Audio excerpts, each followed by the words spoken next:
Então, boa tarde a todos, todas aqui presentes. Damos prosseguimento, então, ao Simpósio Internacional Flores Vencendo o Canhão, a literatura como resistência, a ditadura no Brasil e em Portugal. Teremos nessa mesa dois convidados bastante especiais, a professora Gabriela Silva, da Universidade Federal do Rio Grande do Sul, e o professor Jaime, da USP. Começaremos, então, passando a palavra para a professora Gabriela Silva, e, na sequência, ouviremos então, o professor Jaime. Um pouco a professora Gabriela, nós lembramos que ela é mestre e doutora pela PUC do Rio Grande do Sul, realizou seu pós-doutorado na Universidade de Lisboa, no Centro de Estudos Comparatistas, e é professora adjunta de Estudos Literários da Universidade Federal do Rio Grande do Sul. Ela é também integrante do grupo de pesquisa sobre estudo da novíssima ficção portuguesa, que é um grupo coordenado pelo professor Jorge Valente, da UFSCar. Ela coordena também projetos de pesquisa sobre José Saramago, Fernando Pessoa, e é uma das representantes da região sul da Abrapip, e também do GT, de Literatura Portuguesa, da AMPA, ou seja, alguém com toda a vivência literária em relação à questão da literatura portuguesa, né? Ela tem vários ensaios publicados, capítulos de livro, isso tanto em nível nacional como internacional. Professora Gabriela, é um grande prazer ter conosco e, com certeza, você estará trazendo para a gente uma contribuição bastante rica para estarmos conhecendo um pouco mais e refletindo sobre as questões ligadas à temática do nosso simpósio. Obrigada, Gabriela, e eu passo a palavra imediatamente.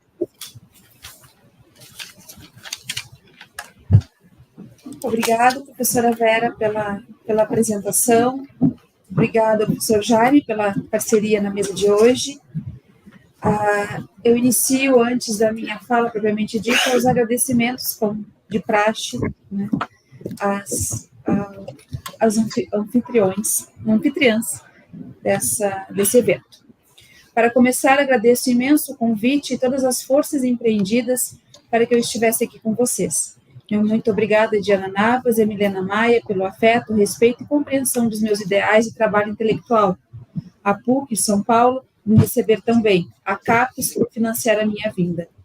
Ao amigo e parceiro de trabalho, Jorge Vicente Valentim, que tem como epígrafe a admiração de todos nós, que convivemos com sua potência como indivíduo e professor, e que construiu um espaço de liberdade, de literatura, de beleza e qualidade ímpar, o curso A Novíssima Ficção Portuguesa, onde encontrei o meu lugar e me sinto acolhida.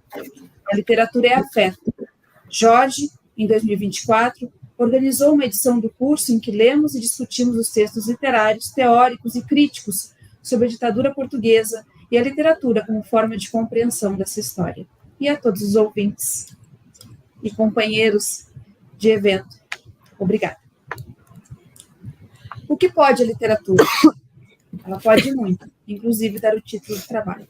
Literatura, Revolução e Imaginário, apontamento sobre literatura pós-revolução. Eu havia esquecido.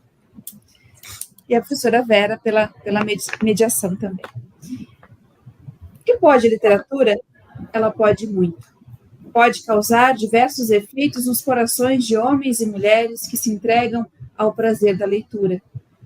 A literatura, que tem como matéria-prima a linguagem, desdobra significados, sentidos e, muitas vezes, as sonoridades das palavras. Em qualquer gênero literário, a palavra adquire o sentido que o autor desejar, mas também o sentido que o leitor pode atribuir ao que lê. Todorov, em A Literatura em Perigo, diz-nos, cito, a literatura pode muito. Ela pode nos estender a mão quando estamos profundamente deprimidos, nos tornar ainda mais próximos dos outros seres humanos que nos cercam, nos fazer compreender melhor o mundo e nos ajudar a viver. Não que ela seja, antes de tudo, uma técnica de cuidados para com a alma, porém, revelação do mundo, ela pode também, em seu percurso, nos transformar a cada um de nós a partir de dentro. A literatura tem um papel vital a cumprir, mas por isso é preciso tomá-la no sentido amplo e intenso que prevaleceu na Europa até os fins do século XIX e que hoje é marginalizado quando triunfa uma concepção absurda. A literatura em perigo a literatura está em perigo quando é reduzida somente ao literário. O leitor comum, que continua a procurar nas obras, que lê aquilo que pode dar sentido à sua vida, tem razão contra professores, críticos e escritores que lhe dizem que a literatura só fala de si mesma ou que apenas pode ensinar o desespero. Se esse leitor não tivesse razão, a leitura estaria condenada a desaparecer em curto prazo. Fecha citação. O próprio título do livro de Todorov é o caminho para a reflexão sobre o que pode a literatura. Quando ele lança a premissa de um esgotamento da literatura, no sentido da perda humanística das leituras acadêmicas e o engessamento de perspectivas que cada vez mais assumem uma idealização formalista dos textos, também nos deixa a pergunta: o que pode a literatura? Assim, essa característica da natureza da literatura abrange diversas possibilidades que se desenvolvem alinhadas ao imaginário dos leitores de diferentes épocas, constituindo um espaço de construção estética, imagética, cultural, memorialística, crítica e histórica. A literatura é, por sua constituição essencial, exercício do imaginário. O que nos permite pensar sobre as funções da literatura como objeto estético. Humberto Eco, no texto Sobre a Literatura, desenvolve algumas ideias que nos interessam aqui a respeito de suas funções. Cito: a leitura das obras literárias nos obriga a um exercício de fidelidade e de respeito na liberdade de interpretação. Há uma perigosa heresia crítica, típica de nossos dias, para a qual uma obra literária pode-se fazer do que de uma obra literária pode-se fazer o que se queira. Nelas, lendo aquilo que nossos mais incontroláveis impulsos nos sugerirem. Não é verdade. As obras literárias nos convidam à liberdade da interpretação, pois propõem um discurso com muitos planos de leitura e nos colocam diante das ambiguidades da linguagem e da vida. Mas para poder seguir neste jogo, no qual cada geração lê as obras literárias de um modo diverso, é preciso ser movido por um profundo respeito para com aquela que eu, Alhures, chamei de intenção do texto. Fecha citação. Pensemos, então, mais uma vez, sobre a natureza da literatura e pensemos mais ainda no que nós, estudiosos de literatura, podemos fazer com todo esse material vivo e pulsante que existe na literatura. Uma das dimensões mais interessantes e da qual se ocupa boa parte dos estudos literários que preconizam determinadas análises é a relação da história com a literatura. Não aponto aqui, de modo algum, acerca da historiografia ou do romance histórico, aquele do modelo romântico europeu. Falo da literatura como desejo de reflexão sobre a história do mundo e da literatura como espaço de testemunho. A literatura sendo, como nos disse o velho e sábio Aristóteles, é representação. E por isso escolhe um objeto e dele se apropria, desenvolvendo na diegese diferentes possibilidades de entendimento de qualquer evento ao qual a literatura esteja disposta a narrar. Lembremos-nos de outro velho amigo nosso, Ítalo Calvino. Ao apresentar suas 6 propostas para o próximo milênio, coloca-nos a ideia da multiplicidade, e que se encaixa muito bem aqui nessa conversa. Cito: a excessiva ambição de propósitos pode ser reprovada em muitos campos da atividade humana, mas não na literatura. A literatura só pode viver se propõe objetivos desmesurados, até mesmo para além de suas possibilidades de realização. Só se poetas e escritores se lançarem a empresas que ninguém mais ousaria imaginar é que a literatura continuará a ter uma função. No momento em que a ciência desconfia das explicações gerais e das soluções que não sejam sensoriais e especialísticas, o grande desafio para a literatura é o de saber tecer em conjunto de diversos saberes e os diversos códigos numa visão pluralista e multifacetada do mundo. Fecha citação. A qual lugar pretendo chegar, revendo Todorov, Eco e Calvino? Além de revisitar o creme de la creme dos estudos literários, quero evidenciar que a literatura é múltipla e facetada, e por isso permite que, através dela, consigamos alcançar, ou pelo menos ensaiar, algum entendimento do mundo. Ao relacionar história e literatura, podemos nos valer de algumas interessantes questões. Entre elas, e talvez a mais importante, é a ideia sobre que momento histórico determinado texto busca representar, a intenção do autor com a construção de tal texto e como podemos relacionar os aspectos constitutivos de uma narrativa com a representação histórica que este mesmo texto efetivamente apresenta. Lembrando que nem todos os leitores identificam críticas, analogias e enquadramentos históricos. A leitura de uma obra é sempre um exercício de interpretação. E todas as releituras, por sua vez, são reinterpretações. Isto posto, podemos pensar na ideia de uma leitura histórica de uma obra ou na interpretação histórica. Para elucidar essa proposta, podemos recorrer a Beatriz Sarlo, em Tempo Passado, Cultura da Memória e Guinada Subjetiva. A pensadora argentina inicia seu texto com a seguinte frase: quando acabaram as ditaduras no sul da América Latina, lembrar foi uma atividade de restauração dos laços sociais e comunitários, perdidos no exílio ou destruídos pela violência do Estado. Portanto, digo, lembrar é restaurar. E o que é restaurar? Tentar reconstruir, não de maneira igual, o que não é mais possível, mas com razoável precisão, para que se possa tentar compreender os movimentos que aconteceram e formaram certo momento da história. Existe uma forma de revelar a experiência, de conduzir o testemunho de um modo que ele se torne o material da tessitura de um texto, urdido com as propriedades estéticas, histórias de histórias ou histórias diretas. O relato e o testemunho compõem parte essencial dessa possibilidade de construção diegética. Sarlo ainda diz, cito, se o que se quer dizer é que os protagonistas, as vítimas, ou simplesmente os seus contemporâneos estritos, têm deles uma experiência direta, por mais direta que possa ser uma experiência. Bastaria denominar memória a captura de um relato ou argumento desses fatos do passado, que não ultrapassam a de uma duração de vida. Esse é o sentido restrito de memória.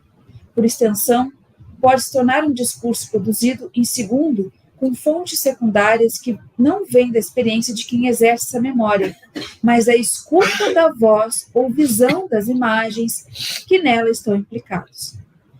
Essa é a memória da segunda geração, lembrança pública ou familiar de fatos auspiciosos ou trágicos. O prefixo pós indicaria o habitual. É o que vem depois da memória daqueles que viveram os fatos, e que, ao estabelecer com ela essa relação de posteridade, também tem conflitos e contradições característicos do exame intelectual de um discurso sobre o passado e de seus efeitos sobre a sensibilidade. Fecho citação. Aqui, chegamos ao ponto que entramos na literatura portuguesa, especificamente o século XX e laivos do século XXI. O breve século português, século XX, foi marcado por uma ditadura que durou quase 50 anos. Em 1926, por crises políticas e por uma república jovem e ainda em franco processo de construção, as forças contrárias à ideia de liberdade de escolha e democracia, supostamente cansadas das greves, das manifestações do Partido Comunista e da corrupção que se espalhava pelo mecanismo democrático, recorrem a Antônio de Oliveira Salazar, professor de matemática da Universidade de Coimbra.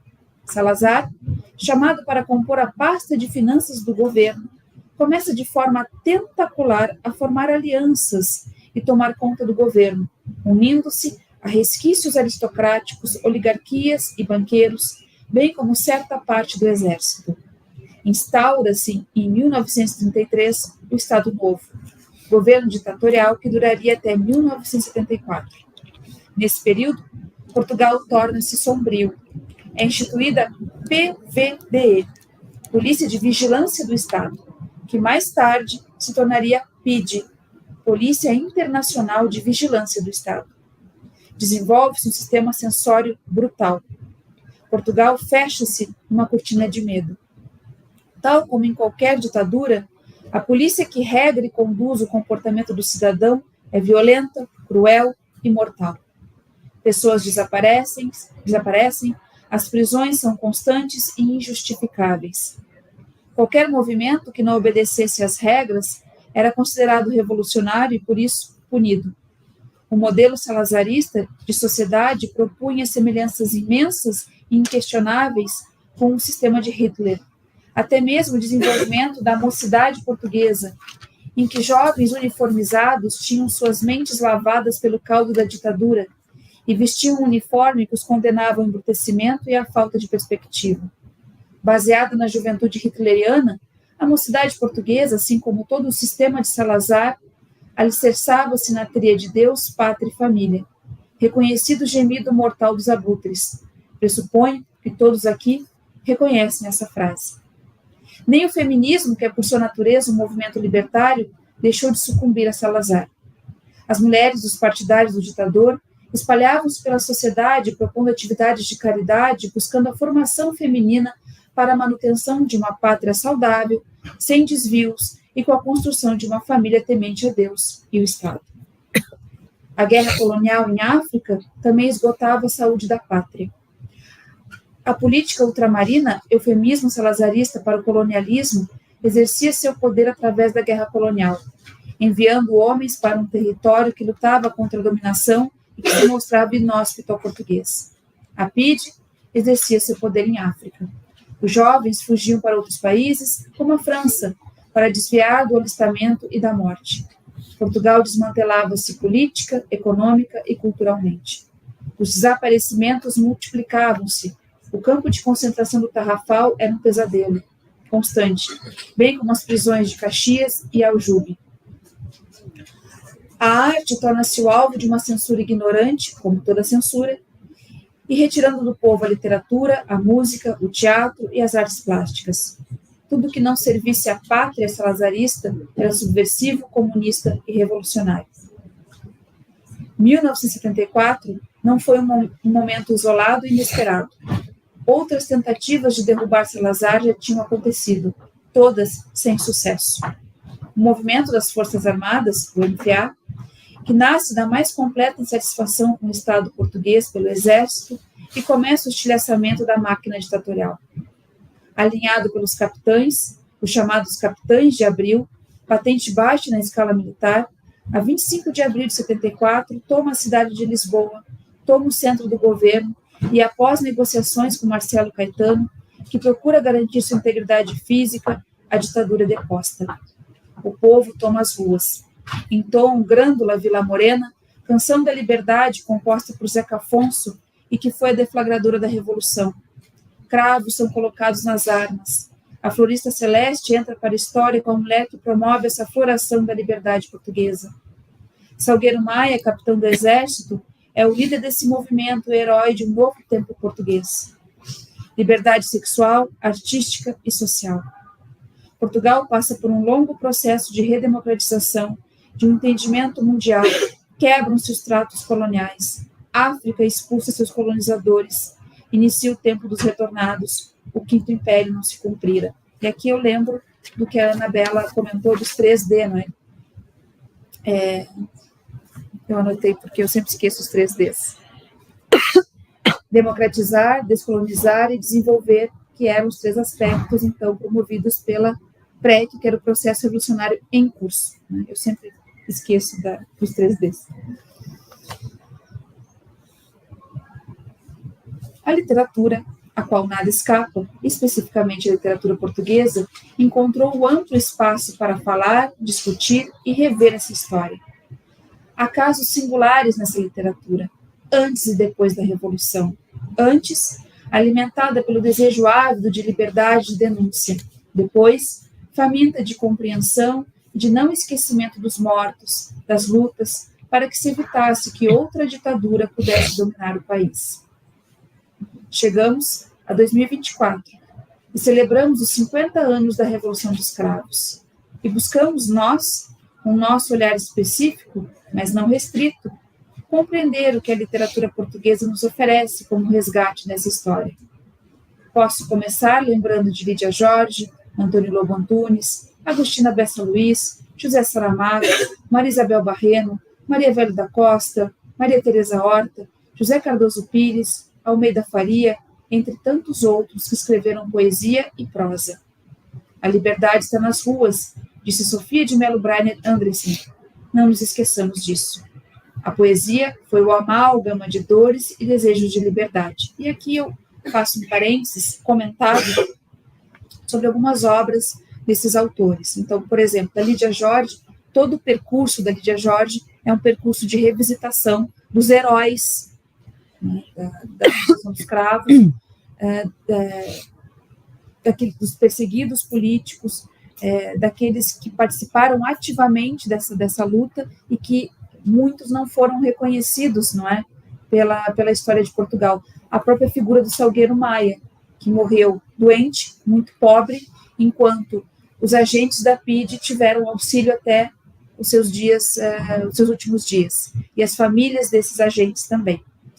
Muitos agentes da PIDE foram também punidos imediatamente com o fim da ditadura, e tanto quanto os revolucionários, esses agentes se exilaram, fugiram, foram morar em outros países. E é importante a gente pensar como que Portugal não reconhece a importância da figura do Salgueiro Maia.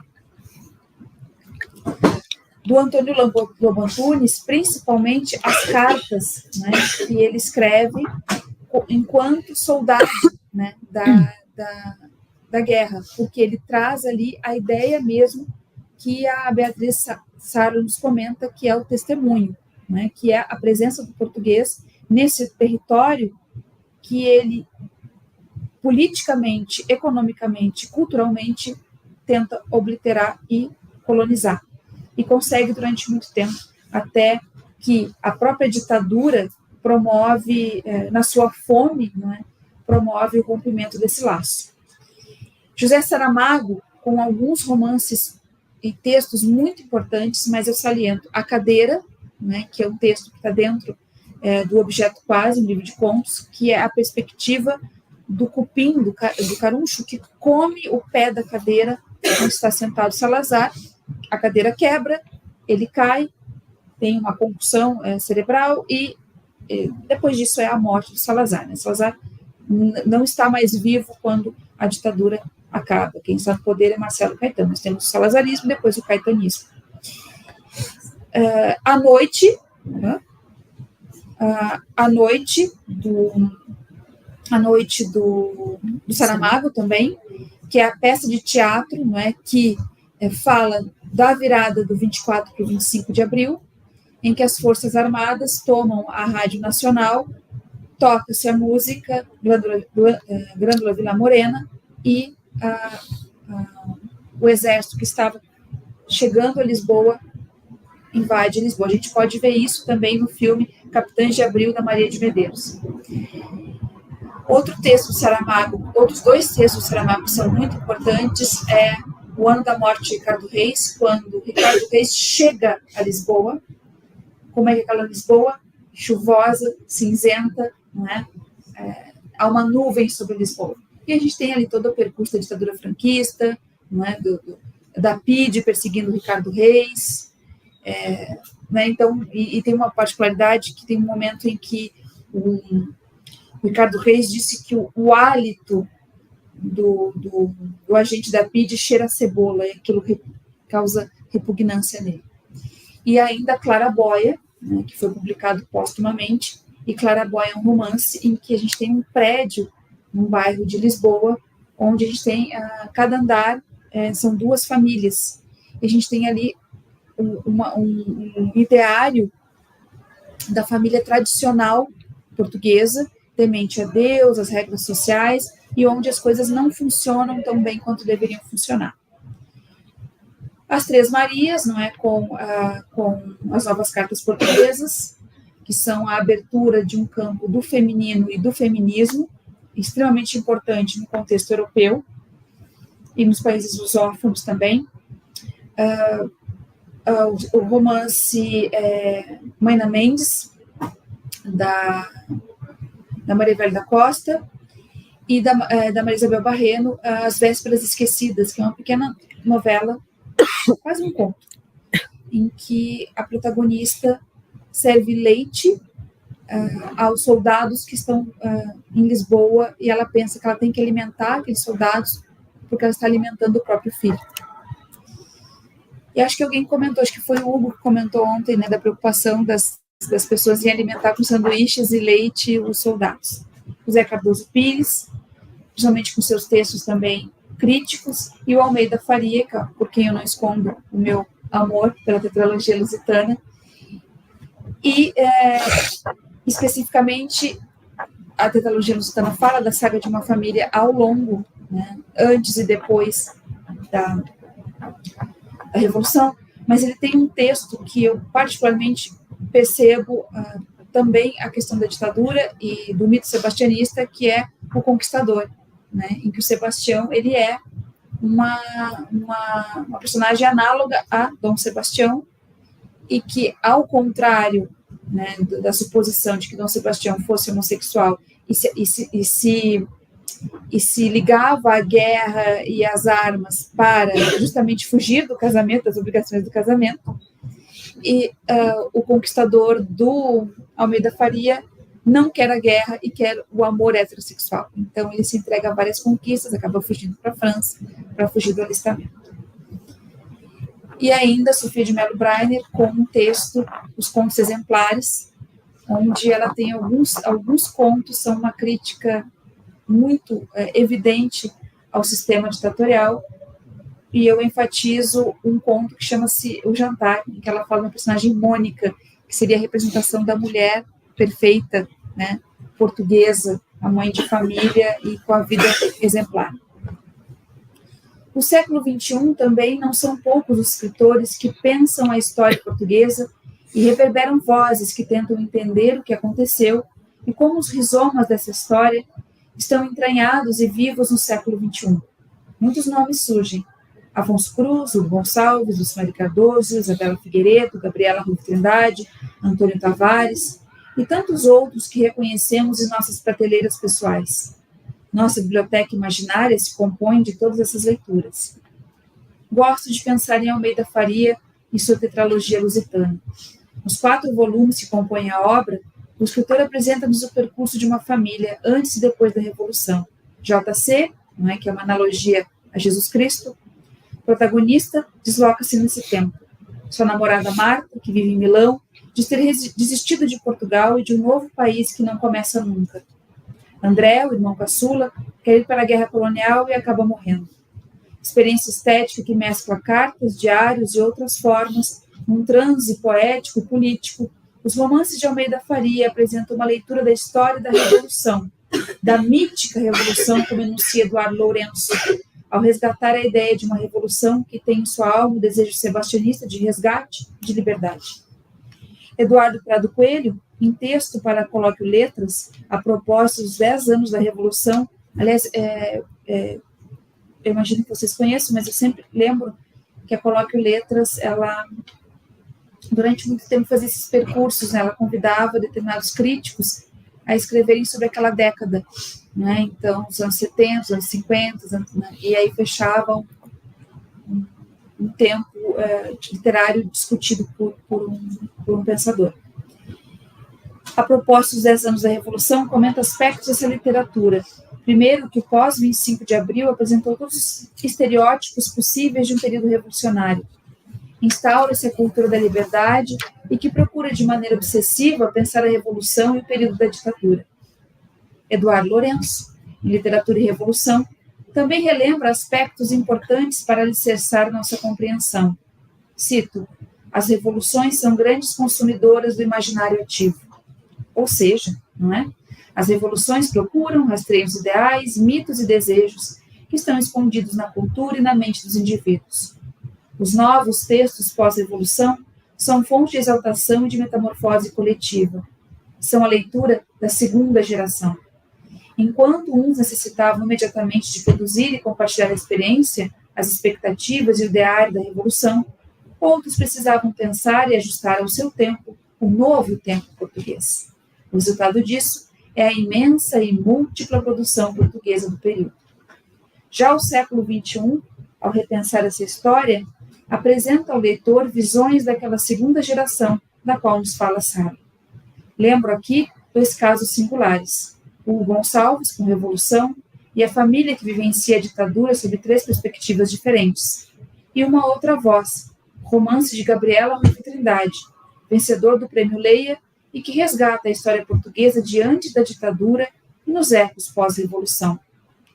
Todas essas narrativas se alimentam da mesma fonte, um imaginário vivo, pulsante e ativo, que ainda entoa a canção da liberdade e busca nas pulsões criativas a discussão da sua história.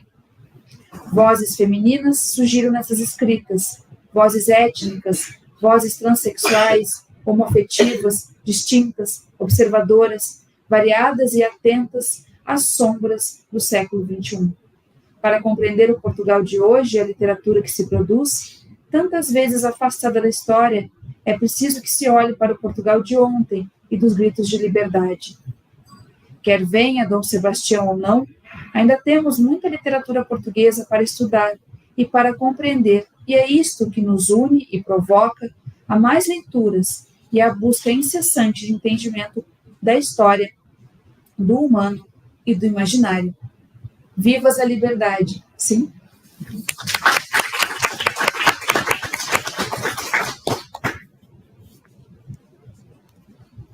Só um minuto, por favor, Vera. Pode falar, desculpa. Muito bem, professora Gabriela, obrigada pela participação. E nós colocaremos agora, no final da sessão, então, um tempo de abertura para algumas perguntas ou comentários em relação à sua fala.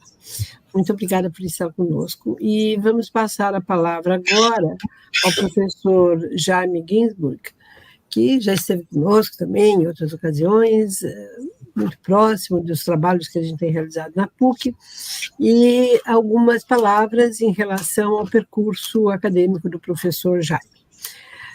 Ele é professor titular de literatura brasileira na Universidade de São Paulo, pesquisador do CNPq, atualmente coordena o grupo de pesquisa Literatura e Cinema no Brasil Contemporâneo, realizou sua graduação na Universidade Federal do Rio Grande do Sul, o mestrado na USP e o doutorado na Universidade Federal do Rio Grande do Sul também. O seu pós-doc foi na Federal de Minas, e ele foi também professor visitante, tanto na Universidade Federal de Minas, como na Unesp e na Universidade de Minnesota, e também na Universidade de Bolonha. Atuou no King's College, em Londres, e fez a sua livre docência em literatura brasileira, também na Universidade de São Paulo. Sempre trabalhando relações entre literatura brasileira e regimes autoritários, no período do Estado Novo e da ditadura militar. Ele desenvolveu projetos sobre literatura e autoritarismo, violência e forma, narrador da literatura brasileira contemporânea, e nós damos destaque a uma das suas publicações, que é Crítica em Tempos de Violência, um livro publicado em 2012 e que teve, então, reconhecimento da sua qualidade, do seu valor, pelo Prêmio Jabuti, em Teoria Literária, em Teoria e Crítica Literária. Evidentemente, muitas publicações nacionais e internacionais, um professor bastante lido no nosso meio acadêmico, e para quem eu passo agora a palavra, dando sequência e quase que podemos antecipar, né, fechando esse nosso evento. Professor Jaime, grande prazer em recebê-lo e tê-lo aqui conosco. Alô, boa tarde a todos. Muito obrigado pela generosa apresentação, professora Vera. Agradeço muito, professora Diana, comissão organizadora, pela gentileza e pela confiança em me chamar para essa conversa. Quero cumprimentar vocês pela importância da iniciativa, pela atualidade do tema pela pauta muito rica do evento, né? E teria sido muito bom poder assistir a outras partes do evento, e eu tenho certeza que o efeito desses debates ele será importante para o desenvolvimento de pesquisas futuras de todos que estão envolvidos. Eu queria saber sobre a apresentação de slides. Sim, posso transmitir. Como é que você faz? Ah, tá bom. Já está aqui?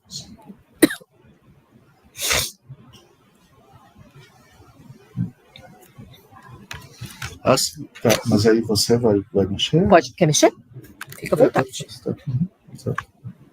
Ok, obrigado. Bem, então eu vou dizer inicialmente, né, qual foi a maneira como eu organizei essa fala, e levando em conta também a pauta do evento e as mesas que já aconteceram, e também a participação dos presentes, a participação da professora Gabriela, que me precedeu, eu decidi fazer uma fala que é, ao mesmo tempo, didática e também, espero que seja motivadora.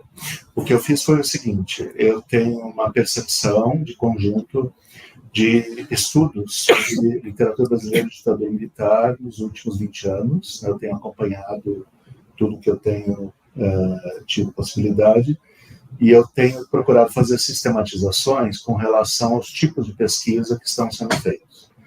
Então, o que eu vou apresentar aqui, de maneira parcial, são 3 linhas de reflexão que eu observo nos estudos, tanto em teses, dissertações, revistas, como em congressos, né? 3 linhas de reflexão que são constantes nos últimos 20 anos, eu diria, em particular nos últimos 10 anos, no Brasil e também em países próximos, né? Então, eu vou mostrar cada uma dessas 3 possibilidades e vou mencionar exemplos de como elas são constituídas na prática. Bom, então aqui vamos situar que a gente vai dar uma ênfase à ditadura militar brasileira, né? O período oficial dessa ditadura é 64 a 85. Em geral, os estudos de literatura e ditadura, eles dão uma ênfase no momento do golpe, né? Tem vários estudos que são sobre o golpe de 64 e os seus desdobramentos, né? A professora Regina Castanhé publicou o livro Espaço da Dor, que é um dos precursores, digamos, do desenvolvimento dessa área no Brasil, com essa ênfase, justamente, com o golpe de 64 e seus desdobramentos. E a gente deve lembrar o 68, o ato institucional número 5, né? Que foi a remoção de direitos civis da população, porque, de fato, aí houve uma espécie de acentuação dos mecanismos de repressão, incluindo aí a repressão da cultura, a repressão das editoras e das universidades. Então, esses são, digamos assim, 2 momentos no tempo da ditadura que têm sido caracterizados como destaques quando os pesquisadores situam o seu trabalho. Na verdade, haveria, de fato, um conjunto de datas aqui que a gente poderia situar, mas essas são, digamos assim, imprescindíveis, incontornáveis, né? Aqui, assim. Os períodos que têm sido objeto, digamos assim, de investigação recente, prioritariamente, são o período do Costa e Silva e o período do Emílio Garrastazu Médici. Esses são mostrados, né, como os períodos de maior violência de Estado, maior intolerância ao debate e também de maior silenciamento do exército com relação às suas estratégias de poder. Então, muito do que seria hoje esperado como sendo os arquivos da ditadura, né? Por exemplo, aquilo que foi objeto da Comissão da Verdade como tentativa de recuperar o passado brasileiro, né? Muito diria respeito a esses períodos. Então, esses períodos, como eles carecem de documentação histórica suficiente, eles têm interessado justamente em termos de que as obras de arte têm um papel de compensação, de diálogo com o que seria a experiência histórica ao longo desses períodos, né? Então, durante o período Costa e Silva acontece esse AI-5, né? E é um período que os estudantes sofrem muito, né? Em várias cidades do Brasil, com, inclusive, assassinato de estudantes, né? Inclusive aqui em São Paulo, E no período do Médici, né, é onde a gente tem a acentuação do uso da tortura em delegacias como forma de controle social com relação ao movimento de resistência. Né? Então, aqui estão as 3 linhas de reflexão que eu vou apresentar a vocês, cada uma de maneira resumida, com exemplos, né? E vou, então, procurar explicar como é que elas se articulam. Né? Então, é provável que várias das pessoas que estão apresentando pesquisa neste evento, que já apresentaram, é possível que elas se situem em uma ou duas dessas linhas. Né? Então, vejam, o critério aqui é o seguinte: uma linha consiste em acentuar, né, que a ditadura militar, para ser bem compreendida, é necessário voltar a outros períodos do passado histórico brasileiro. Então, seria aí encontrar na ditadura uma espécie de continuidade ou desdobramento ou legado, né, da história da colonização, da história da escravidão e, sobretudo, claro, do Estado Novo, da ditadura do Getúlio Vargas. Né?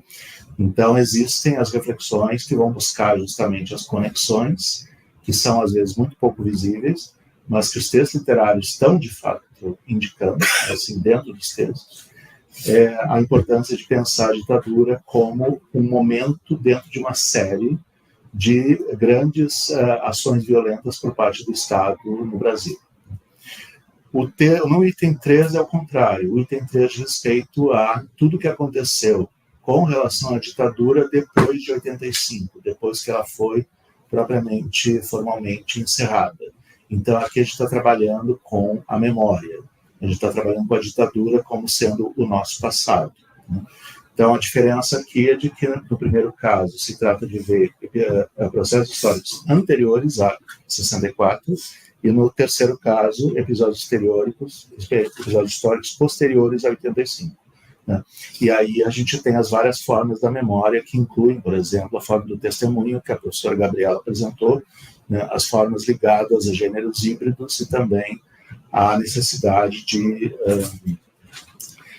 justamente de referência àquilo que os arquivos históricos não conseguem obter ou reconhecer. Né?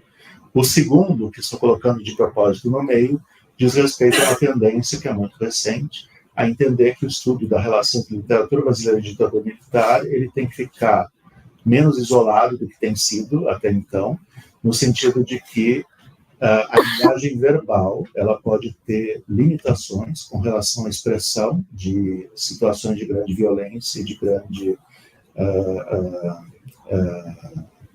prejuízo para a sociedade. Então, o diálogo entre as diferentes formas culturais se torna imprescindível porque a gente pode perceber que, às vezes, textos literários ficam mais consistentes para nós, mais relevantes para nós, se a gente compara com uma música, compara com um filme, compara com uma pintura, uma escultura, ou mesmo compara com um ensaio, né, com linguagens diferentes, compara com um discurso jurídico. Em suma, nesse caso, se trata de ver que a linguagem literária ela pode ser melhor estudada em alguns casos, né, com relação a algumas obras, se a gente tiver esse movimento entre linguagens. Tá?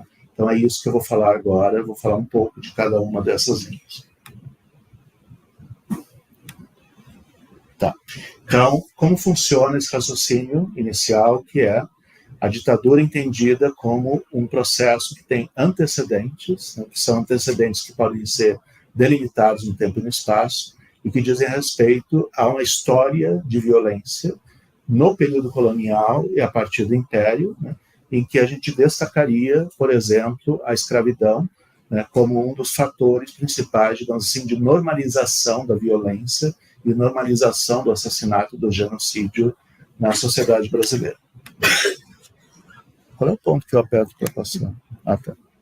Então, eu vou dar o exemplo do Bernardo Kucinski, do livro K, que ele é um exemplo... Oi? Tá. Que é um exemplo, acho, muito eloquente disso que eu estou falando, porque é um livro que claramente está referindo ao período da ditadura, né?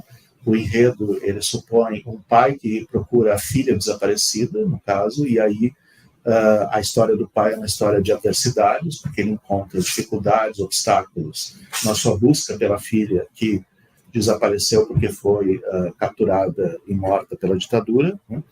Mas justamente um dos traços de qualidade desse romance é que ele constantemente aproxima a ditadura de episódios de história, não só Brasil, mas ocidental, em que há uma espécie de medida do impacto da violência sobre a sociedade.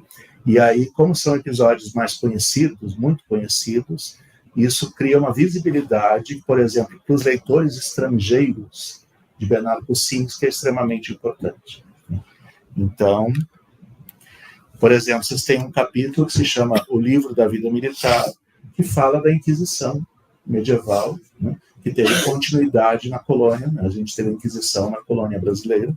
Então, a gente tem um trecho, por exemplo, como na Inquisição as máquinas de suplício faziam sair os demônios de dentro das bruxas e desmascaravam os fingimentos dos hereges e cristãos novos. Então, esse trecho, ele tem uma função de caráter analógico, porque ele está dando visibilidade às torturas ocorridas da ditadura militar, mas ele também provoca um choque estético, que é a percepção justamente de que esse episódio da ditadura não é um episódio único, não é um episódio autônomo, isolado, mas que os torturadores da ditadura militar, de fato, aprenderam métodos de agressão que têm uma origem secular e que remontam justamente a ideias como a ideia da purificação da sociedade, né, pelas fogueiras, pela destruição daqueles que são considerados subversivos para o campo social. O mesmo livro tem várias passagens sobre a violência nos guetos da Polônia, que, na verdade, aí se trata de eventos ligados à xenofobia e ao antissemitismo e ao racismo, num contexto que vai dar lugar justamente à Segunda Guerra Mundial. E aí os guetos da Polônia, eles são justamente contextos em que a violência xenófoba é extrema, é continuada e ela tende ao extermínio, ao genocídio de grandes grupos, né? Então, o pai, no caso, que está buscando a filha desaparecida, ele viveu lá, né? Então, o pai tem essa origem, ele veio de um lugar em que ele foi, ele próprio, testemunha de catástrofe por xenofobia, por antissemitismo. Então, K tinha 30 anos quando foi arrastado pelas ruas de Wrocław, acusado de subversão pela polícia polaca, né?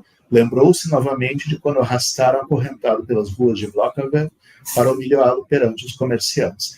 Então, a gente vê que esses elementos que vão se apresentando no romance, eles vão constituindo uma espécie de sobreposição histórica, né? Essa sobreposição histórica tem uma dupla função, que é evocar a memória desses episódios de violência ocidental que não devem ficar esquecidos eles próprios, né? Quer dizer, é importante a gente lembrar da Inquisição e ter uma consciência crítica com relação a ela, mas também entender que práticas e posturas que foram apresentadas pelo Estado militar têm um legado dentro dessa construção, que é um legado de tragédias e catástrofes do Ocidente, né?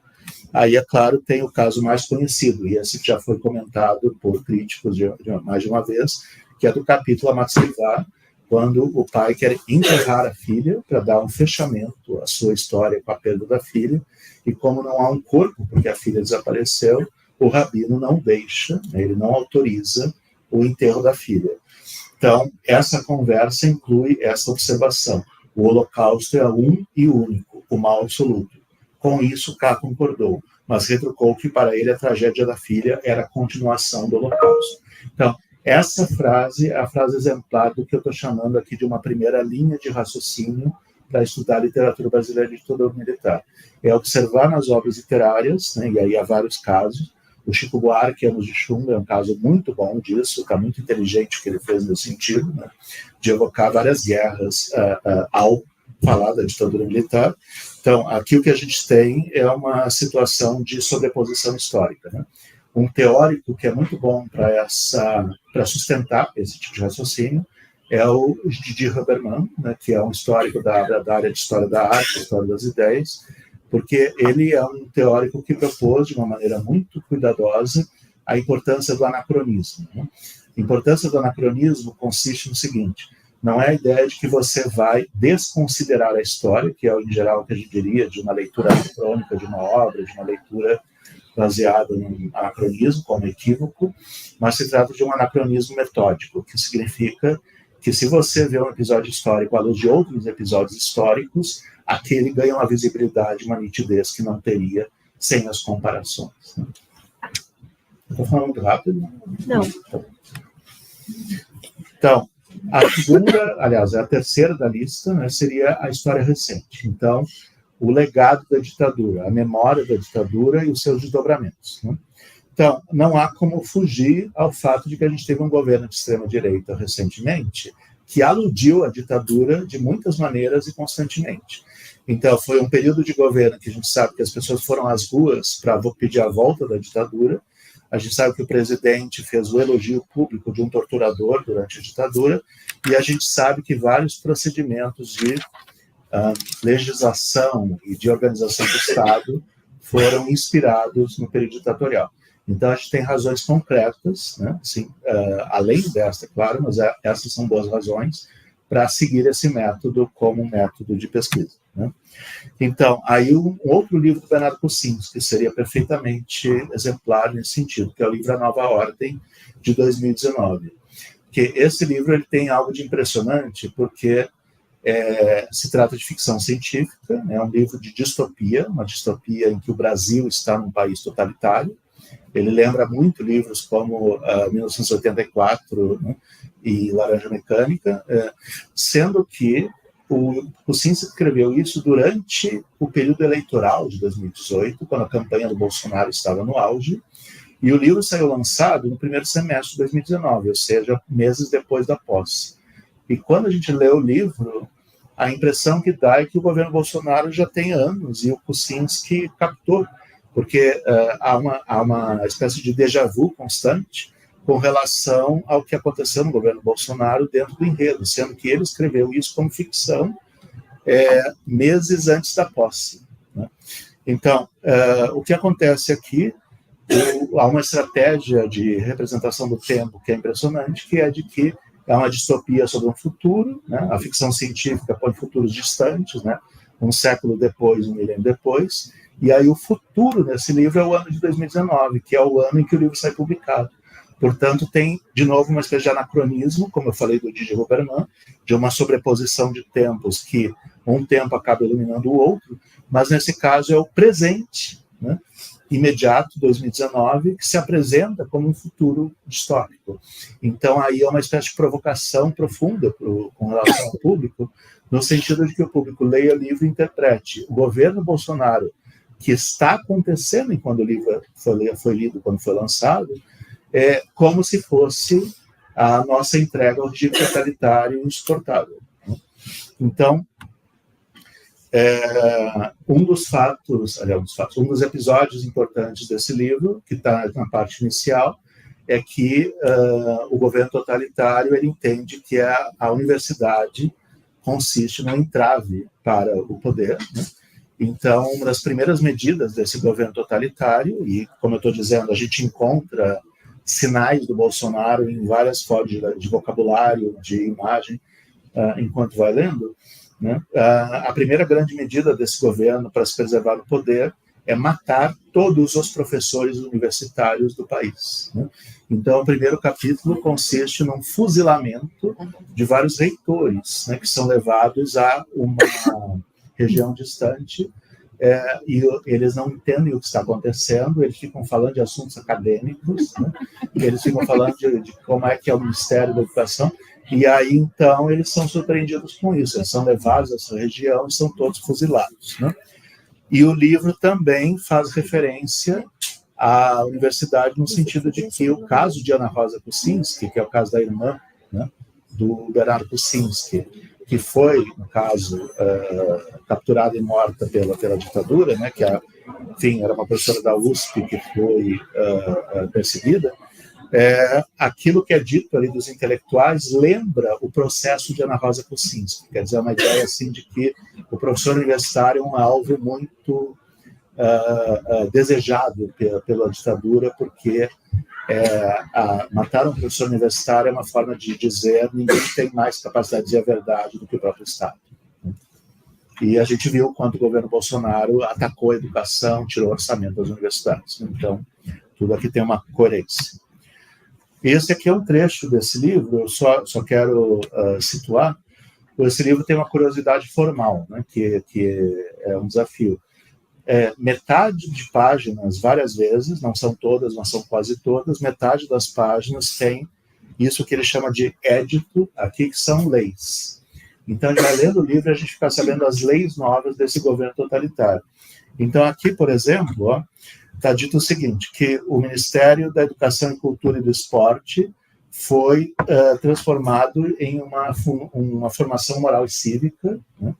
E que aí as universidades federais, né, elas foram todas fechadas, exceto a agricultura e veterinária, né? E aí as disciplinas de sociologia, política, psicologia, literatura, que estamos nós, história e geografia, antropologia e línguas, foram todas extintas. O hebraico é mantido pela seguinte razão, porque a Bíblia é o único livro permitido para leitura nesse governo. Então, a gente tem aqui uma política educacional baseada no esquecimento, na omissão e no apagamento da memória acadêmica, memória do conhecimento. Aqui a gente tem justamente a cena, né? Eu vou ler aqui apenas o final. Os soldados fazem com que os catedráticos se alinhem ao longo do fosso, do lado oposto dos montes da terra. Atrás dos montes, ocultos pela noite, possam-se 20 soldados em fila dupla, metade de pé e metade ajoelhados. Então, isso lembra, de fato, fotografias do período da ditadura, né? Assim, a ideia de que os soldados ficam organizados para, então, num esquema de, digamos assim, de justamente dramatização da cena do aniquilamento, né?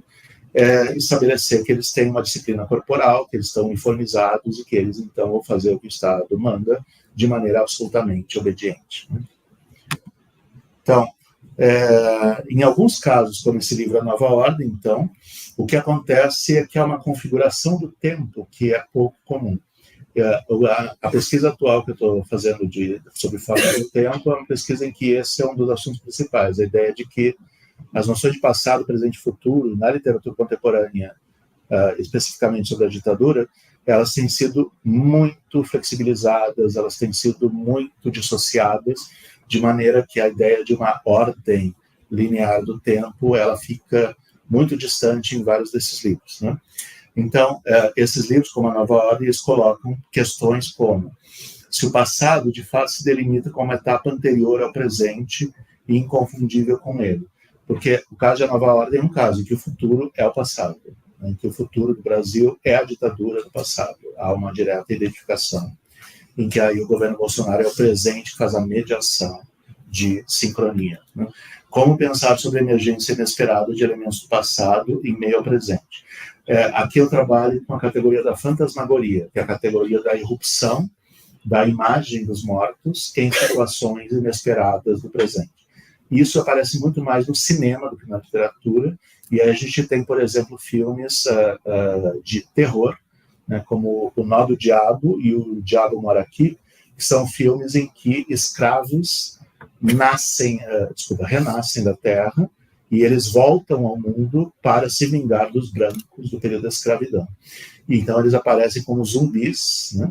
E a ideia aí é justamente de que a dinâmica do enredo de horror, ela se presta à crítica da repressão e à crítica da dominação racista. E agora o terceiro, então, a última parte da minha fala, né, que era o segundo item no esquema, as variações de linguagens. Então, a hipótese aqui, que está sendo seguida por alguns pesquisadores, é de que fica mais apropriado, fica mais abrangente, fazer um estudo de literatura brasileira, ditadura militar, articulando a literatura com outras artes e outros campos de expressão. Então, artes plásticas, né? Eu trouxe a imagem aqui do Cildo Meirelles do Espelho Cego, que é uma escultura que eu já estudei há algum tempo e que eu volto sempre, né? Quando está numa galeria, essa escultura ela fica na altura do que seria o rosto de um adulto, né? Então, a pessoa vai e o que ela vê é uma substância cinza informe que não tem nenhum tipo de figuração, né? Então, basicamente, é um enigma visual, o que se apresenta ali dentro daquele quadro. Mas aí a pessoa vê o título, que está aqui na etiqueta. E o título, a primeira palavra é espelho, né? Então, o efeito dessa escultura, né, o Cid Meirelles é brilhante, ele fez muitos trabalhos brilhantes. O efeito da escultura é o seguinte: o sujeito, o espectador da galeria, ele vê a si mesmo como cinza. Ou seja, ele vê a si mesmo como morto, né? Então, ele tem alguns segundos em que ele experimenta a sua própria morte, até o ponto em que ele volta a ter os pés no chão e recuperar o que seria o seu estado normal.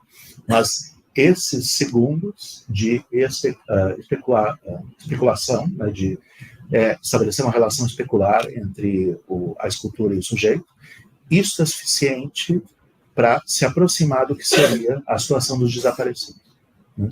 Então, aí, todas as pessoas que são próximas, desaparecidos, familiares, amigos, que vão a essa escultura, têm uma espécie de oportunidade de sentir uma percepção próxima do que seria estar morto e estar ali, por exemplo.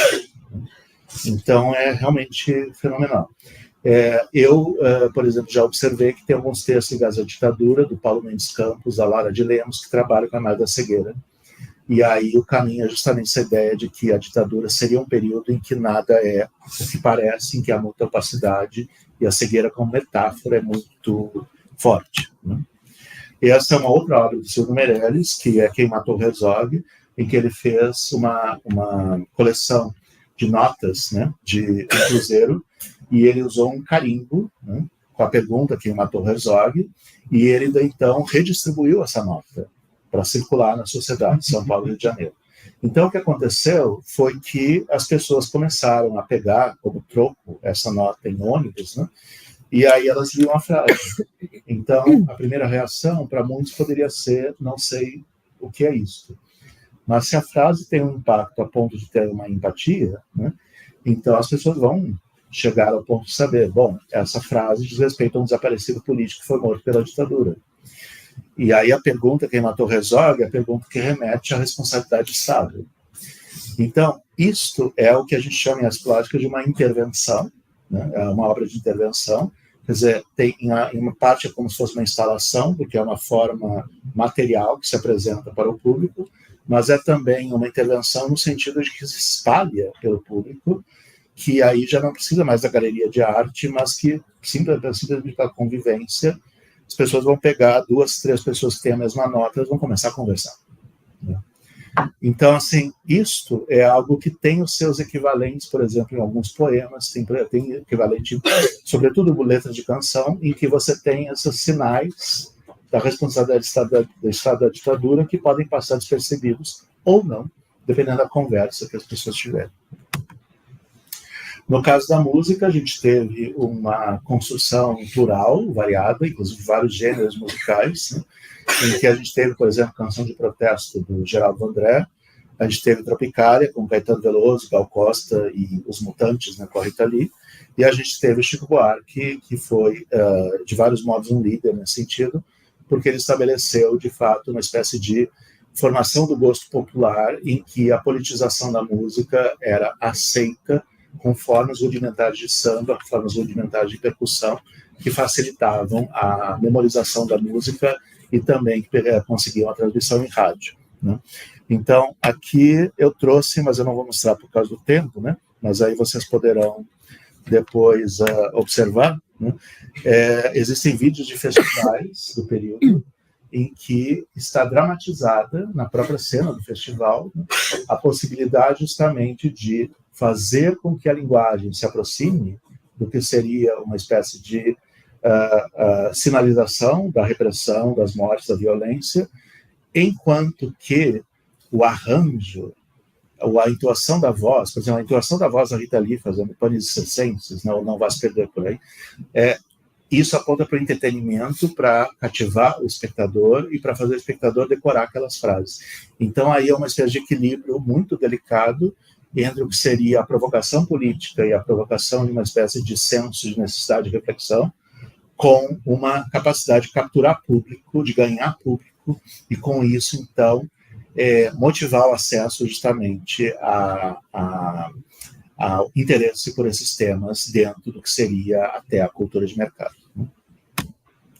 O cinema, que é o que eu tenho mais me interessado nos últimos anos, então o cinema ele tem, desde a própria ditadura, ou seja, durante a ditadura, com o trabalho inestimável do Glauber Rocha, com Terra em Transe, por exemplo, né? Mas a gente tem também aí, dentro dessa segunda linha que eu tinha falado, que é de o legado da ditadura, a memória da ditadura, a gente está tendo ótimos trabalhos.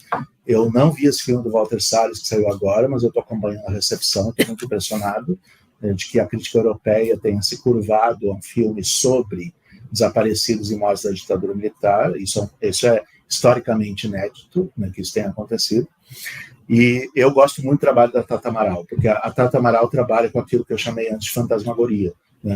O filme Hoje, por exemplo, é um filme que é sobre uma mulher que comprou um apartamento com uma indenização por conta do companheiro dela que morreu. E aí ela está ali com um apartamento novo, está colocando os móveis, e aí o companheiro reaparece. E durante 40 minutos a gente acha que ele não tinha morrido. E que, portanto, aconteceu uma situação trágica, que foi a de que ele chega, reencontra ela, e ela está naquele apartamento porque ele teria morrido. Mas aí vem o final do tudo, que eu não vou falar, não vou contar agora. Tá? Aqui é uma cena, justamente, eu já estou terminando, tá? É uma cena justamente em que vocês têm o casal, e o que está aparecendo nas telas de maneira alucinatória, né, como se fosse um estado alterado de consciência, como se fosse uma experiência de embriaguez, de droga, são os jornais que falam da lista de mortos, e aí o nome do companheiro dela está lá, né? E ele tem diálogos em que ele diz, por exemplo, eu estou aqui e estou aqui, né? Então aqui é a parede onde está o nome dele, e aqui é onde ele está de pé com a companheira olhando aquelas imagens, né? Então ela trabalha com situações limite. A Tata Amaral gosta de trabalhar com situações liminares, em que a diferença de morte e vida, a diferença de consciência, não consciência, tudo isso se esparça em nome de uma aporia que não tem solução. Aqui está ele, então, olhando o jornal em que o nome dele aparece, né, como morto. Tá. E literatura, então, aqui eu vou fechar. Nós temos que pensar justamente a relação, né, entre literatura e ditadura, tanto no sentido, né, do que aconteceu durante, então a literatura que foi produzida no período de 64 a 85, como a literatura pós-ditadura, em que aparece a memória. Então, o caso do Bernardo Kucinski, que eu mencionei, é um caso que está dentro da memória da ditadura, e no caso dessa ficção científica de A Nova Ordem, é ainda mais, né, uma projeção de futuro a partir da repetição do passado, né? O Luiz Fernando Veríssimo tem crônicas brilhantes sobre a memória da ditadura. Ele tem uma crônica chamada Lixo, que é sobre o desprezo do governo brasileiro, em vários governos, pelas ossadas e pelas pistas com relação aos desaparecidos políticos, né? O João Gilberto Noll tem aquele conto maravilhoso, Alguma Coisa Urgentemente, em que o filho é isolado e o pai aparece constantemente, e cada vez que ele aparece tem uma parte do corpo faltando, né, porque ele está sendo perseguido pela ditadura.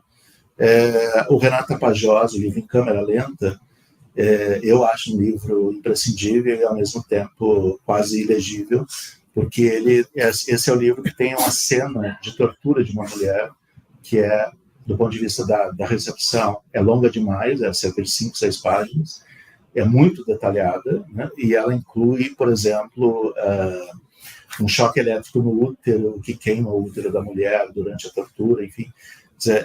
O Renato Tapajós, ele escreveu um texto que aparece do ponto de vista dos guerrilheiros, e ele é um texto que fala da tortura de uma maneira inteiramente empática, né, com as vítimas.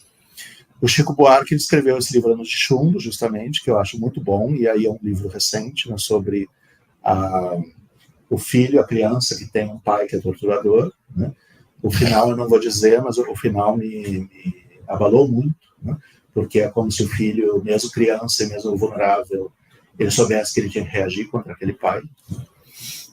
E aqui a gente poderia citar outros. Eu quero terminar com a referência... Opa. Eu ajudo. Errei. Tudo bem, professor. acontece. Aqui. Vou terminar com referência para esse aspecto, porque essa é uma situação muito pouco conhecida, né? Existe um ensino da Clarice Lispector ultraconservador, que até hoje a gente encontra em vários lugares, né? Que é uma escritora intimista, uma escritora do psicológico, uma escritora do existencial, enfim, o que, enfim, tudo pode ser verdade. Mas tem uma heterogeneidade na produção da Clarice Lispector que ainda hoje é pouco conhecida, né? E isso é uma crônica que ela escreveu, que quem conhece a crônica Mineirinho lembra muito, né? Assim, a Mineirinha é mais conhecida, essa quase nada, né? Essa crônica foi lançada num momento muito peculiar da história do Brasil, que é o seguinte: é no governo do Costa e Silva, quando foi criado o modelo de vestibular que existe hoje nas universidades, que foi imediatamente percebido como modelo estudante. Quer dizer, tinha modelos de inclusão na universidade que eram muito questionáveis, tinha algo de elitista, tinha algo de, assim, de manipulação, mas quando o vestibular foi criado, aí ficou muito claro que quase toda a sociedade não poderia cursar, por função econômica, por função de preconceitos, por função de desigualdade forçada, enfim. Então, a Clarice Lispector, quando saiu essa lei, né, ela viu jovens chorando, ela conversou com jovens que queriam fazer a universidade e que não iam entrar, né? E ela achou que aquilo era inaceitável, que era um absurdo que um presidente da República considerasse, né, e isso é uma aporia que nunca se superou, né, a ideia de que um país que se quer, digamos assim, soberano, né, autossustentado, que ele tenha vagas muito limitadas para o ensino superior. Então, o que aconteceu é que ela escreveu essa crônica, né, e ela se dirigiu ao presidente e ao ministro da Educação e disse, está escrito literalmente, né, o que o senhor está fazendo é um crime, que é deixar jovens fora do ensino, fora da educação.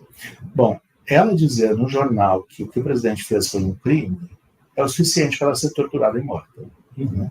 Então, ela foi fichada no DOPS, de fato, né? Ela foi, como eu disse, vigiada, né? Mas ela era mulher de diplomata, enfim, tem uma série de fatores, né? O ponto é, aqui, o que ela diz é o seguinte, né, e aí eu termino. Estou falando em nome de tantos que, simbolicamente, é como se o senhor chegasse à janela de seu gabinete de trabalho e visse embaixo uma multidão de rapazes e moças esperando seu veredito. E os estudantes nem poderiam sair à rua para uma passeata de protesto, porque sabem que a polícia poderia espancá-los. Quer dizer, aqui é uma denúncia da violência policial ao serviço do Estado, né, que é dita com todas as letras, né? Não há necessidade aqui, digamos assim, de sugerir de maneira sutil, não, é uma explicitação. E aí ela diz que essas páginas simbolizam uma passeata de protesto de rapazes e moças. Ou seja, a Clarice Lispector sabe, como o presidente também sabe, que se os estudantes forem à rua para reclamar da educação, eles vão ser capturados e mortos, né? Então, o que ela faz? Ela fala em nome deles. O que significa? Se a crônica é a passeata, ela vai ser capturada e morta. Essa crônica é um discurso sacrificial. Essa crônica é um discurso em que o escritor, a escritora, se coloca no lugar dos perseguidos e se apresenta, né, nesse lugar como aquela que se entrega em nome de uma justiça. Eu acho que esse texto merece a atenção de todo mundo. Quer dizer, é um texto que tem uma capacidade, digamos assim, de intervenção política muito grande, né, que a escritora se coloca em risco conscientemente, né, que a gente sabe que tem escritores que, por exemplo, Antônio Calado foi preso, né, e fez crônicas sobre a ditadura. A gente sabe o risco que está sendo cometido, né? E, no entanto, a gente vê que há, digamos assim, uma espécie de convicção com relação ao papel da literatura, com relação à ditadura militar.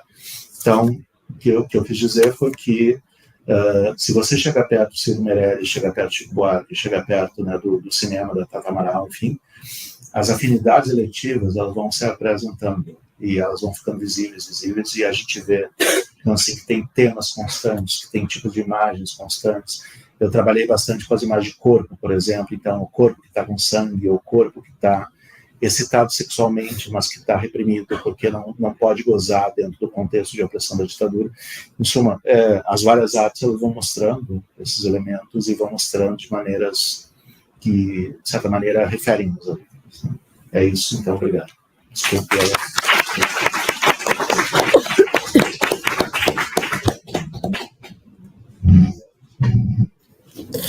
Bem, nós temos, então, uns 10 minutinhos, eu acho que dá para ouvirmos alguma questão ainda do público que queira colocar, ou mesmo um comentário que complemente as ideias, as questões, a reflexão apresentada por ambos os professores. Então, o microfone está aberto e a gente pode, então, nós vamos ser um pouco rigorosos em termos de tempo, mas nós temos ainda 10 minutos. Algum comentário? Alguém gostaria de... Sim, tem um ali.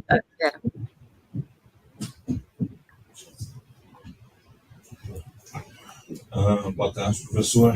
Meu nome é Vinícius, eu sou doutorando aqui pela PUC e o meu projeto de pesquisa, desde o mestrado e o doutorado, é em torno dos estudos da canção na época da ditadura.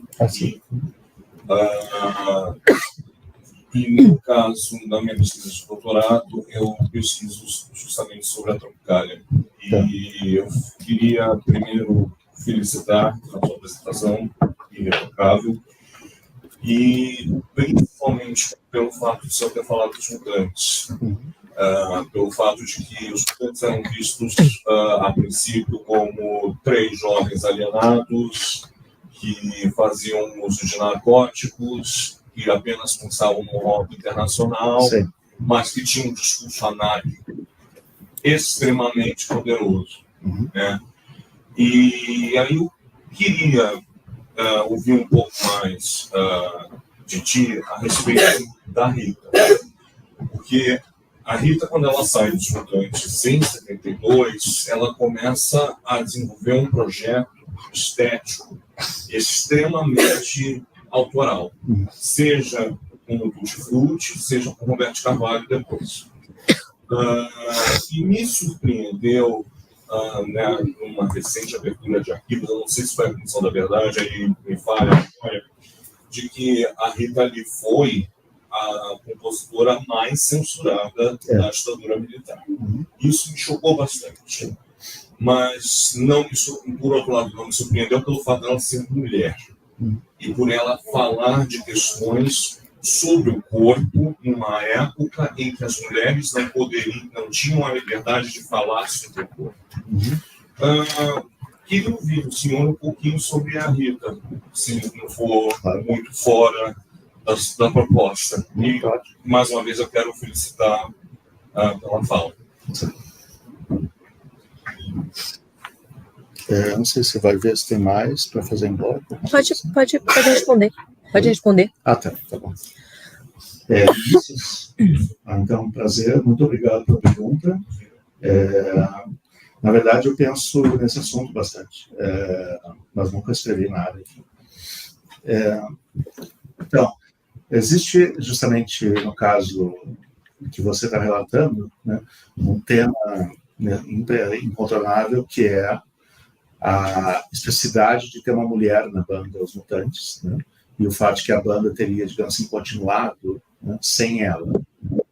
Então, há algo aí que tem a ver com, digamos assim, a concepção mesmo, né, do que seria a posição dos mutantes dentro da música, né, que envolve aí uma diversidade dentro desse grupo, em que nunca teria, não sei se você tem outra informação, mas assim, que eu saiba, nunca existiu a intenção de tornar a Rita Lee uma líder frontal dos Mutantes, isso nunca aconteceu.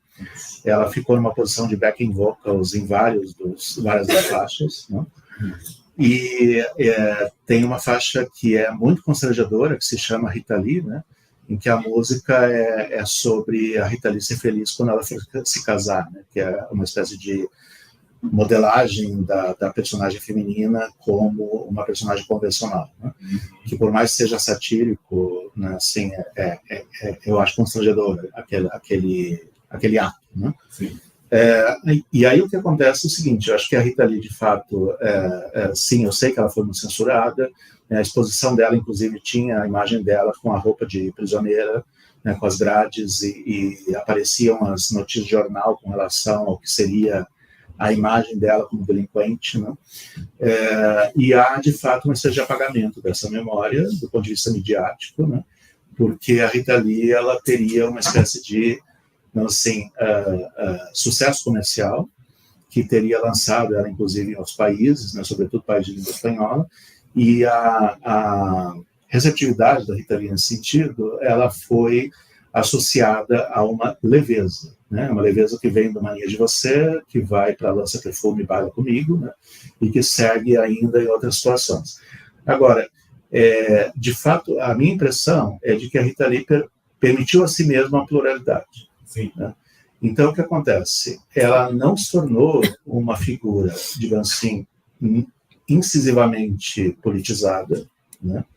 Eu lembro que as canções Arrombou e Festa 1 e 2, né?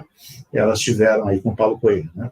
Elas tiveram uma receptividade do tipo, quem é ela para falar dos outros, né? Então aí havia uma espécie de provocação no sentido de o problema não é quem é ela, mas o problema é quem é que pode falar alguma coisa, né? que era o problema da ditadura, propriamente dita.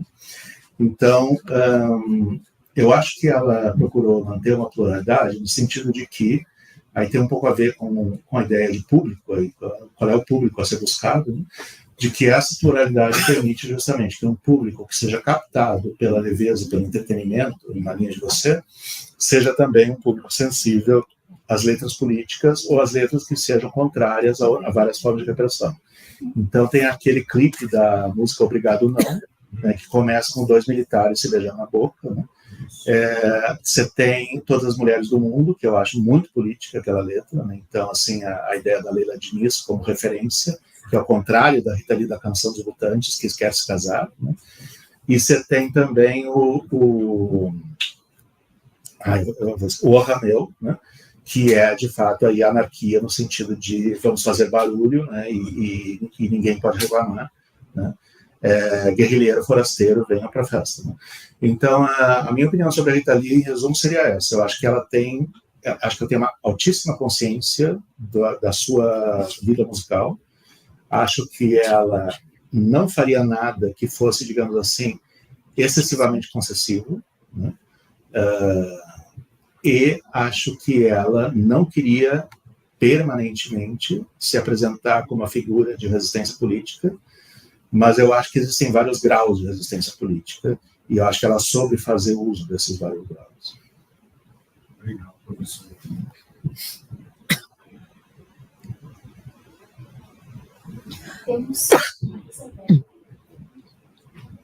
Temos mais uma pergunta, Vera. Não tá ligado? Sim, tá ligado. Boa tarde. Agora foi. Boa tarde, pessoal. Vamos então, essa que será Não, a última pera. pergunta do dia. Ah, sim. Ele tá fazendo a pergunta. Para a professora Gabriela. Gabi, durante o Estado Novo, né, principalmente ali no começo do século XX, então a gente vai ter muitas obras que o campo ele vai ser a parte que vai ter mais denúncia. Então, é um realismo muito forte. E aí, quando chega a Revolução, a gente vê que esse campo vai, por exemplo, Lídia Jorge, a gente vai ter o Coro dos Defuntos, que o campo ele vai estar mais alienado, vai estar mais esquecido. Eu queria ter a pergunta, né, sobre o hoje, né, em que medida essa tradição rural ela influencia na produção contemporânea. Como que está o campo assim hoje?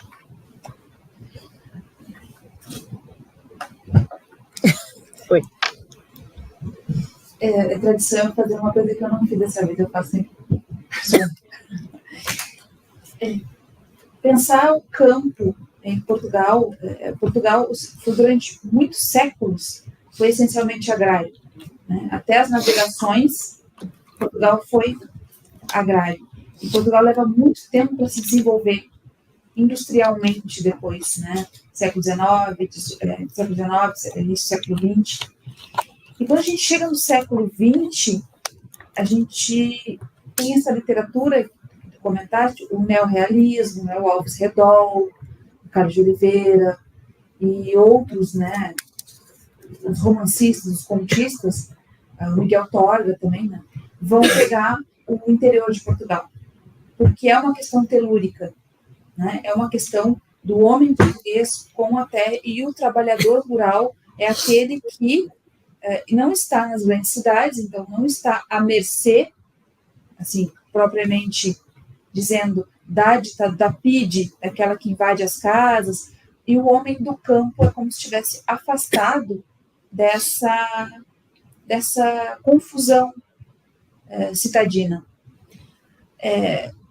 Mas é onde a estrutura, né, a estrutura patriarcal vai aparecer com maior força. E o Salazar, ele propunha, né, uma política agrária, né, tanto é que a gente tem o total atraso de Portugal nos anos da ditadura. É conhecida aquela história do Fernando Pessoa e o slogan da Coca-Cola, né? A Coca-Cola só entrou em Portugal pós 25 de abril. E tanto é que a gente tem o texto do Triunfo da Morte, do Abelaira, que é o refrigerante de Burujandu, né? Que é uma fruta cancerígena. Mas, hoje, o campo, a partir do... a gente pega o Saramago com o Levanta do Chão, em que a gente tem ali os mau tempo, né? A gente tem essa relação que vai de geração a geração até que a gente chega naqueles que vivenciam a Revolução e naqueles que estão na época mais nossa. O Coro dos Defuntos, assim como o Dia dos Prodígios, para mim são duas obras que revelam muito essa relação de que o campo demorou muito tempo, né? Uma outra voz da Gabriela Rufo, aquilo não é Lisboa, mas já é o interior de Portugal. O interior de Portugal, a região agrária, ela não aparece tanto hoje. A gente não tem romances. Se a gente fizer livro do José Luiz Peixoto. Não, pode fazer a cara que você quiser, mas é verdade. É verdade. Aliás, ele fala, né, o José Luiz Peixoto, ele forma o que a gente tem aqui no Brasil também, que é esse novo regionalismo, né? Ou regionalismo contemporâneo. No sul do Brasil, a gente tem aqui o Rodrigo Tavares, que faz isso. E o que acontece, então, por exemplo, com o Peixoto, com o Tavares, revela que ainda esse interior de Portugal é como se tudo demorasse para chegar lá. É como se fosse ainda um Portugal antigo. Os romances da Lídia Jorge... por favor, eu vou pedir apenas que sintetize a pergunta, porque nós temos um problema de horário com a sala. Então, depois a gente vai ter o tempo de resposta vai por demais reduzido. Então, eu pediria que concluísse a pergunta, por favor. Não, Vera, ela está respondendo. Não, é a Gabi que está respondendo já. Acho que seu áudio... É muito ruim, realmente, desculpem, porque eu tô fora e... Tudo bem. Eu não estou, realmente, a imagem para mim não dava para perceber isso. Desculpe. Tudo bem. A gente está congelada na imagem.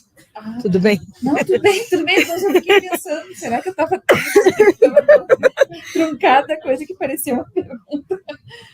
Mas, a imagem está congelada mesmo. Isso. Nós não temos efetivamente o campo, essa presença tão forte do campo como tinha no início do século XX, porque justamente a cidade de Lisboa, por exemplo, ocupa um espaço onde tem os retornados, onde tem toda uma política que exerce sobre esse espaço, né? Lisboa é o entrelugar da liberdade e da prisão. O campo é um espaço idílico ou de muito trabalho. Né? E as reverberações contemporâneas do campo não são mesmo tão evidentes. com exceção que trouxeste muito bem, né, o cor dos defuntos, que eles só vão saber muito tempo depois, né, que a ditadura acabou. E eu acho que por isso também esse campo não é tão profícuo. Esse campo no sentido de, não agrariamente, né, mas no sentido de um espaço onde não se discute mais a história.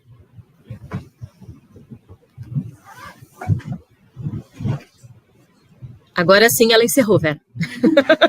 A imagem, agora que eu percebo que realmente a imagem está totalmente congelada já há algum tempo. Então, fica difícil. Bem, cabe agora a mim, infelizmente, porque eu acho que as perguntas sempre acrescentam um sabor especial, né? E deixa algumas questões ainda borbulhando, assim, instigando a nossa curiosidade. Mas nós temos o tempo aí e temos que concluir, fechar essa sessão. Agradeço a presença de todos, em especial aos 2 convidados, os professores que trouxeram uma reflexão, uma proposta extremamente interessante, e eu diria assim, especialmente também por estarmos fechando esse simpósio, né? E esse fechamento acaba por deixar um sabor de quero mais, gostaria de pensar um pouco mais, e achei interessante também o fato do professor Jaime trazer uma série de indicações, né, de livros, de contos, de romances e de filmes, que com certeza estaremos, para quem já não conhece, estará atrás disso imediatamente, prolongando ainda esse momento de reflexão que tem sido tão rico.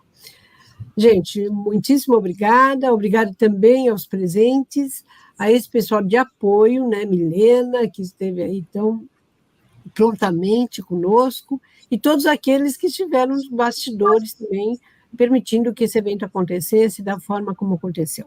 Obrigada a todos, e em especial a Diana, que foi à frente no programa para que esse simpósio acontecesse. Abraço carinhoso a todos vocês. Obrigada.